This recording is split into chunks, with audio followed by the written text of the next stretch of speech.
എന്താണ് എല്ലാവരും സുഖമായിരിക്കല്ലേ? ഇതിപ്പോൾ ഞങ്ങൾ താമസ വീട്ടിലേക്ക് വന്നതിന് വാടക വീട്ടിലേക്ക് കുറച്ച് ദിവസം മാറി നിൽക്കുമായിരുന്നു. ഇവിടെയൊക്കെ പെരയിലും വെള്ളം ഇതിലും മുറ്റത്തും ഒക്കെ വെള്ളം നിറഞ്ഞിട്ടേ കിടക്കാനൊന്നും പറ്റിയിരുന്നില്ല. വല്ലവൻ്റെ ടെറസിന് മുകളിലൊക്കെ കിടന്നിരുന്നത് നല്ലിട്ട് വീഡിയോയിൽ പറഞ്ഞില്ലേ. പിന്നെ ഇപ്പോൾ ഇവിടെ നിന്ന് മാറണം കുറേ നാളായി പറയാണ്. പറ്റണില്ല ഞങ്ങൾക്ക് മാറാനേ. നമുക്കതിന് ഒരു സാമ്പത്തികം ഇല്ല. അതുകൊണ്ടാണ് പിന്നെ പലവരോടും നമ്മൾ പറയുന്നുണ്ട്. പിന്നെ നമ്മളെ പോലുള്ള പാവങ്ങളൊക്കെ തിരിഞ്ഞു നോക്കാൻ ആരും ഉണ്ടാവില്ല. പിന്നെ ഇപ്പോൾ ഞങ്ങളുടെ കിഴക്കയിലെ ചേച്ചിയാണ് ഞങ്ങൾക്ക് എല്ലാ സഹായത്തിനും. ഇവിടെ ആകെ 2 വാടക അതിലെന്ത് ആൾക്കാരുള്ളൂ.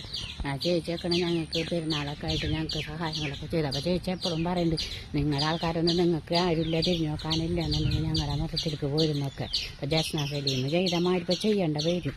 അപ്പം എൻ്റെ വീഡിയോസ് കാണുന്നവരൊക്കെ എല്ലാവരും സബ്സ്ക്രൈബും ലൈക്കും കമൻറ്റൊക്കെ ചെയ്യുക, ഷെയർ ചെയ്ത് കൊടുക്കുക.